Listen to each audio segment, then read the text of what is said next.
Baik, assalamualaikum warahmatullahi wabarakatuh. Ya, ketemu lagi ya dengan Pak Imam PJOK. Ya, untuk hari ini kita akan membahas tentang atletik ya, lompat tinggi atau high jump.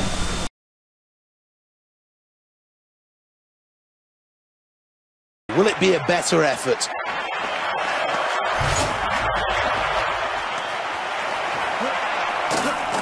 Oh, goodness me. Massively fortunate there. His heels very nearly kicked that bar off its moorings. It just scraped over in the end. However it happens, I'm sure he's delighted with that. Nah, ini adalah beberapa materi tentang lompat tinggi yang mungkin bisa digunakan untuk pendalaman lebih dalam tentang kita untuk bisa mengerti lebih jauh tentang lompat tinggi. Di sini ada run, jump, and throw. Kalau atletik itu memang terdiri dari itu ya. Lari, jump, run, jump, lompat, throw, dan lempar. Itu ya. Ada 3 itu. Oke, ini IAF set level 1. Oke, kita lanjut ya. Oke. Kita bisa melihat di sini ada gambar di situ ya. Ada high jump atau gerak keseluruhan. Di situ ada di sebelah kanan kita itu dari approach atau awalan ya. Terus dilanjutkan dengan fase take off. Terus ada fase flight atau tolakan lompatan, dan ada fase landing setelah melewati target atau melewati ketinggian yang kita coba untuk bisa melewatinya ya. Oke, bagaimana sih penjelasannya? Kita lihat deskripsinya di sini ya. Lompat tinggi terbagi dalam tahap-tahap ya. Tadi seperti yang saya sudah katakan, itu ada awalan atau approach, bertumbuh atau take off, melayang, dan mendarat ya. Bisa lihat di gambar itu fasenya lebih jelas seperti itu. Dalam tahap awalan ini, di approach ini ya. Di awalan ini pelompat melakukan lari percepatan dan siap untuk melakukan tumpuan. Ya, di sini berarti lari ya kak. Jadi lari persiapan untuk melakukan tumpuan di take off ini. Berarti di sini fase lari. Pada tahap tumpuan, pelompat membangun kecepatan vertikal dan mengawali gerak memutar untuk melewati mistar. Ini berarti pakai gaya membelakangi ya. Pakai gaya membelakangi atau slope ya. Jadi nanti lintasannya ini berbentuk J. Kalau di gambar mungkin tidak kelihatan, tapi kalau dipraktekkan itu berbentuk J karena itu memanfaatkan hukum fisika, yaitu gaya sentrifugal. Karena J kan di awalnya lurus, di akhirnya ada belokan, dan belokan itu kan ketika kita melaksanakan tolakan di situ, maka akan ada gaya untuk keluar dari lingkaran. Setengah lingkaran kan J itu ya, bawahnya itu kan setengah lingkaran. Nah, itu nanti gaya sentrifugal akan membantu kita untuk bisa menambah gaya untuk melakukan take off atau tolakan seperti itu.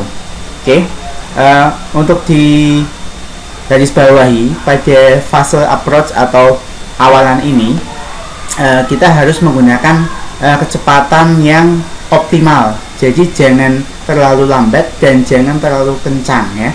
Karena kalau nanti terlalu lambat, maka gayanya itu nanti gaya sentrifugalnya kurang, gaya tolakannya akan kurang, dan juga kalau terlalu cepat nanti perpindahan gaya secara horizontal atau lurus itu untuk memindah menjadi gaya vertikal atau ke atas itu akan susah ya.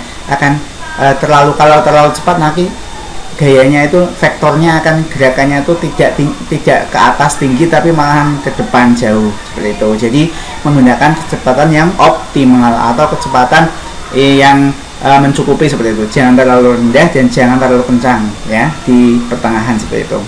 Oke, selanjutnya kalau sudah ya approach dan take off ini, dua fase ini sudah kita lakukan. Dalam take off ini kita menggunakan apa yang perlu diperhatikan, yaitu yang diperhatikan adalah kaki tolakan. Gunakan kaki tolakan yang paling kuat. Kalau di menggunakan gaya floop ini ya, berbentuk huruf C membelakangi nantinya, itu berarti kalau kita mau menolak menggunakan kaki sebelah kiri ya, misalkan kita kuat nih dominan di kaki sebelah kiri, berarti kita ancang-ancangan dari mana? Nah, dari sebelah kanan seperti itu ya. Dari kanan vektor ke kanan, nanti ketika belok, nah itu pakai kaki kiri, seperti itu. Kalau kita dominan di kaki kanan, berarti kita startnya dari sebelah kiri ya, sebelah kiri mistar. Nanti lurus, terus ketika berbelok kaki kanan siap-siap untuk melakukan tolakan seperti itu ya. Itu yang perlu diperhatikan kalau gaya flip ini. Terus selanjutnya pada tahap melayang, pelompat naik dan melewati mistar ya. Ini yang perlu diperhatikan pada saat tahap melayang ini apa? Yang pertama, fleksibilitas badan kita itu memang harus dilatih ya. Jadi ketika nanti ada mistar, itu kita bagaimana caranya untuk mengeliukkan badan ya, dari kepala yang masuk itu bergantian ya, dari kepala, terus leher, badan, terus meliuk ya, bokongnya juga diangkat, terus yang terakhir tungkai kaki, terus yang terakhir telapak kaki, seperti itu. Jadi masuknya seperti itu supaya bisa smooth ya, bisa melakukan dengan maksimal seperti itu. Setelah semuanya bisa melalui target atau mistar, maka selanjutnya adalah kita lanjutkan dengan tahap mendarat ya.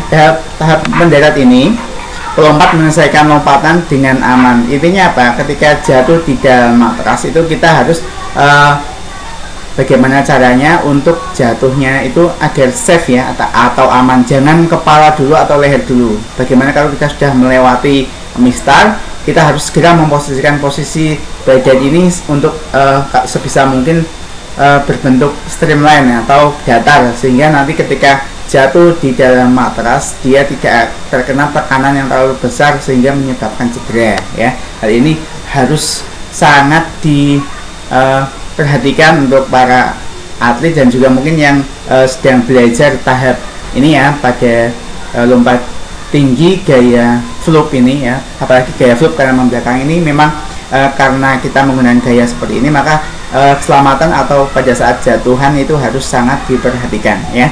Bisa dilatih jatuhan dulu, mungkin dengan tinggi yang jangan terlalu tinggi dulu untuk mistarnya, rendah-rendah dulu. Yang penting gayanya sudah betul ya, gayanya sudah pas. Kalau gayanya sudah pas, sudah betul, sudah keselamatannya sudah kita ukur, maka setelah itu nanti bisalah untuk peningkatan ketinggian agar bisa mencapai prestasi yang maksimal seperti itu. Oke, langsung saja kita lanjut ya. Kita bagi-bagi ini di tahap awalan seperti ini ya, yang tadi saya jelaskan itu lebih detailnya seperti itu ya. Itu ada tahap awalan.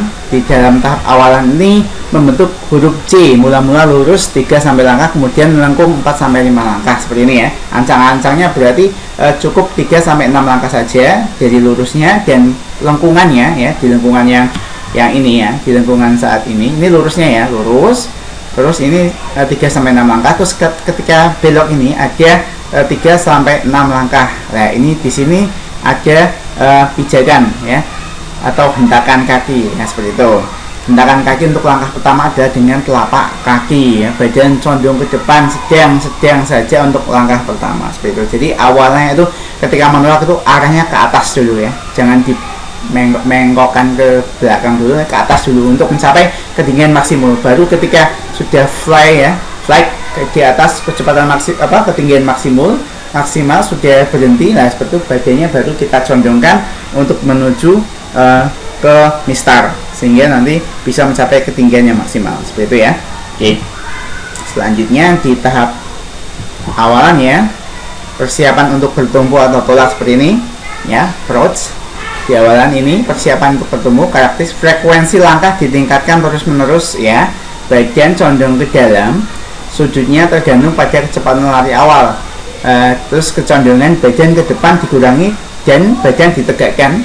Titik pusat massa diturunkan secukupnya dalam langkah kedua jari terakhir. Dorongan aktif dari kaki kanan ayun dalam langkah kedua jari terakhir ya. Jadi intinya seperti ini ya. Kalau kita mungkin melihat penjelasan ini kurang jelas, maka dari itu kita harus melihat itu di atas ya.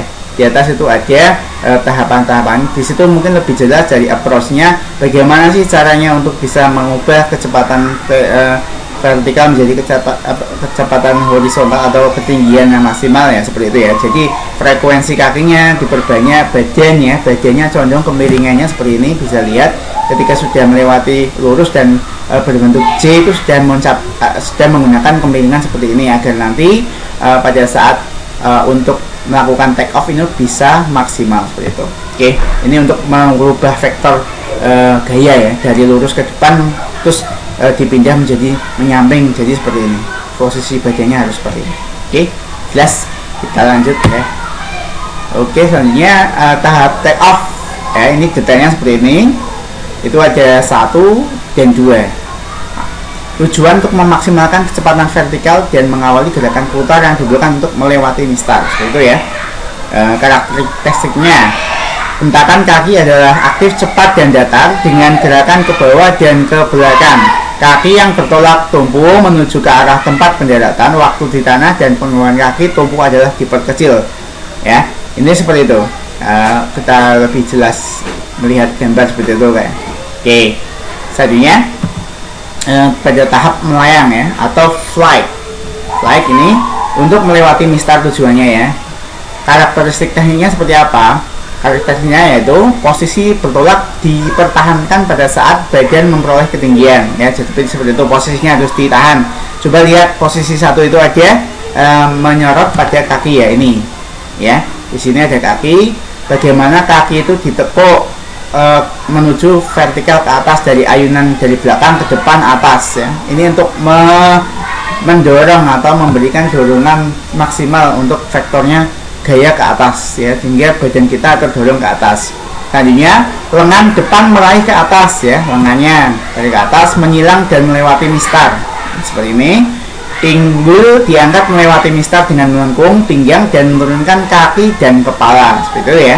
Jadi berurutan dari kaki, dari kepala, badan, pinggul, kaki, terus telapak kaki. Lutut gerakan untuk menurunkan badan lebih melengkung ya. Jadi harus bisa melengkung. Ini mungkin pemanasan spesifiknya kita harus melatih teknik kayang ya. Jadi dengan kayang ini nanti akan melemas atau memperegangkan otot-otot punggung, otot panggul ya, untuk mencapai kelengkungan yang maksimal sehingga nanti bisa melewati mistar dengan sempurna itu tanpa menyantol. Biasanya itu ya, kalau kita sudah mencapai ketinggian tertentu, ada beberapa badan kita yang masih menyantol di mistar, entah itu bokongnya atau tangannya atau kakinya. Ini perlu diperhatikan, jangan sampai jatuh, karena kalau mistarnya jatuh berarti apa? Kalau mistar tersentuh tapi tidak jatuh, maka lompat tingginya dianggap sah. Tapi kalau sampai mistarnya tersentuh dan jatuh atau nyanggrok ya, berarti itu sudah dianggap diskualifikasi seperti itu. Oke, selanjutnya pada tahap landing ini terakhir ya, tahap terakhir itu sudah dilihat tuh pembesarannya ya, dari sini. Ini dilihat di sini ya, di sini landingnya apa dulu yang jatuh ya, untuk menghindari cedera. Karakteristiknya ya, kepala ditarik ke dada, jadi intinya dagu ya, dagu sebisa mungkin dagunya ditempelkan ke dada. Supaya apa? Supaya nanti kepala bagian belakang tidak langsung menyentuh landasan atau matras. Walaupun matras empuk ya, tapi kita juga harus meminimalisir langsung terbentur seperti itu. Terus mendarat pada bahu dan pinggang ya, bahu dan pinggang yang mendarat ini ya, bahu dan pinggangnya yang mendarat. Terus lutut-lutut dipisahkan untuk mendaratan. Nah, lututnya dibuka ya, untuk mendaratan dipisahkan seperti itu. Supaya apa? Ya supaya lebih smooth sih ya, ketika jatuh tidak terlalu keras seperti itu. Oke, sekian ya, terakhir itu sudah selesai dari pembahasan lompat tinggi ya. Semoga bisa bermanfaat untuk teman-teman yang sedang belajar lebih dalam tentang lompat tinggi, terutama ini gaya fluk ya, berarti ya gaya fluk, karena kita bahas ini gaya fluk yang kalau kita tuh ada beberapa ya lompat tinggi itu gayanya, ada mungkin gaya menggunting ya, gaya menggunting yang sering disebut dengan gaya anjing kencing ya. Terus ada gaya menggunting beda, yang satu gaya menggunting, yang dua gaya anjing kencing. Itu lompatan seperti lompat tali, kalau kita kecil pernah main lompat tali itu seperti itu ya, ada melompat seperti lompat tali, itu gaya anjing kencing ya. Terus selanjutnya adalah gaya flip. Gaya flip ini yang dipakai oleh atlet-atlet tingkat internasional, karena ini terbukti telah membawa prestasi yang paling tinggi ya, prestasi yang paling maksimal itu menggunakan gaya float. Maka dari itu banyak sekali atlet-atlet yang nasional, internasional itu menggunakan teknik ini ya. Sehingga kita juga harus tahu nih, kalau misalkan kita di tingkat SD atau SMP itu paling-paling kita hanya dipelajari teknik lompat tinggi gaya anjing kencing, kalau anjing kencing dan gaya menggunting. Tapi kalau kita di SMA, kuliah ya, atau kita menuju ke dalam jalur prestasi, lompat tingginya sudah kita menuju ke gaya float ini untuk memaksimalkan hasil dan potensi prestasi kita untuk mencapai maksimal. Oke, demikian. Will it be a better effort?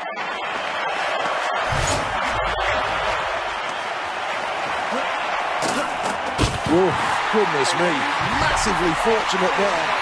His heels very nearly kicked that bar off its moorings. It just scraped over in the end. However it happens, I'm sure he's delighted with that. Demikian, semoga bermanfaat ya. Mungkin bisa menjadi memperkaya kita dalam mempelajari teknik lompat tinggi. Sekian dari Pak Imam PJOK.